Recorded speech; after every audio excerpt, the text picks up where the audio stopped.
The mail came late that day, and he was nervous. There weren't many days on which he anticipated mail as much as today, but this day was different. His pacing would have annoyed anyone had they been with him, and after spending the last hour doing nothing but that, even he began to notice.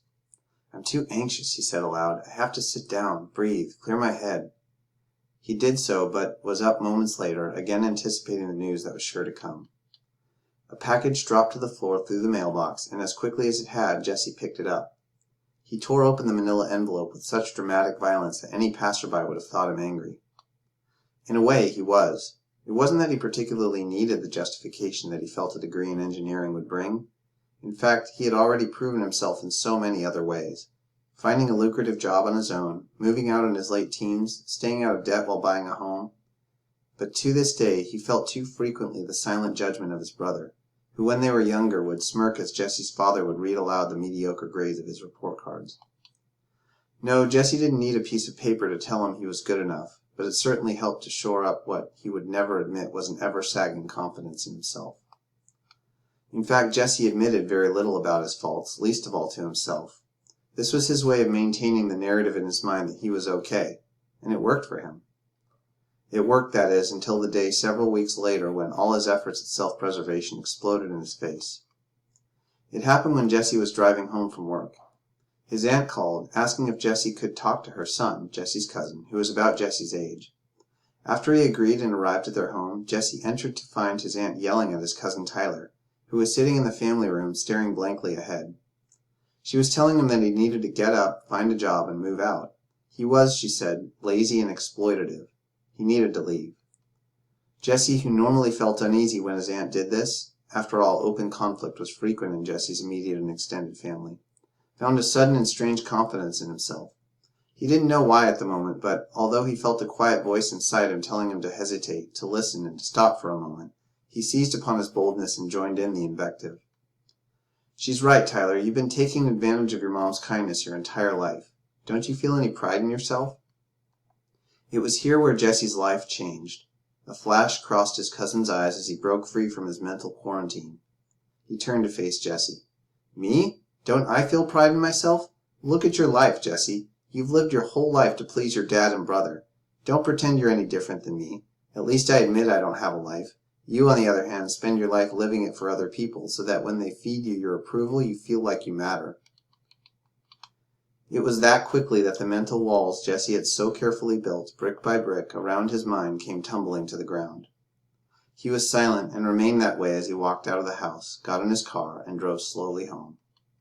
His cousin was right. His life was an incomprehensible puzzle, the pieces of which he was given by his family and friends, who watched as he tried to make some whole meaning from them. He sat for hours that night, breaking down every life step he had taken and pinpointing the reason for each. That reason was always the same. He wanted to be good enough. Jesse rarely cried, but this night he wept bitterly. Since this realization was the end of everything he thought he had known about himself, he now found no reason to hold back. If the walls were going to fall, he told himself, then he would speed the process. He would take his mental sledgehammer and destroy everything he knew about his scarecrow identity. He began to vocalize everything he knew he did for the sake of approval. It was a long list, but one, he thought, that needed to be said aloud. This would give voice to the motives in his heart that he had denied in himself for so long, and that at the same time had kept him a prisoner in his own life. This was the beginning, and only the beginning, of something new. Jesse next made the same confessions to his family, his friends, and to anyone else who would listen. Which, by the way, was a lot, since others are quaintly curious at the voicing aloud of internal struggles to strange listeners. Indeed, whether on a subway train or in a grocery store line, it made for good drama. At first, Jesse felt deflated, blank, without any sense of self. Over time, however, after airing these truths out exhaustively to others, Jesse learned that from the rubble of his life he could begin to build something. So he did. He began asking himself what he liked and, importantly, what he hated, for he had never allowed himself to voice hatred for anything. Doing so would have garnered the disapproval of those around him. When he identified his preferences, he moved on to his beliefs.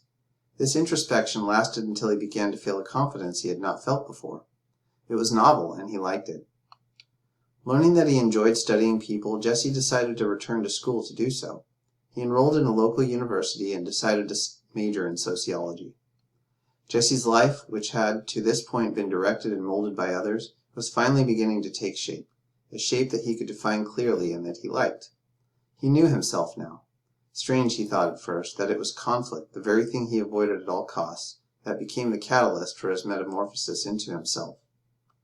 Yet, before falling asleep one night, a subtle discontentment surfaced that Jesse had not noticed until now. But he knew now, finally, that there was something he could now do about it. Confession, he thought. That was what had changed him before, and it was what would drive his search for truth now. This was the beginning of a new chapter in his life, one he knew he'd be proud to read.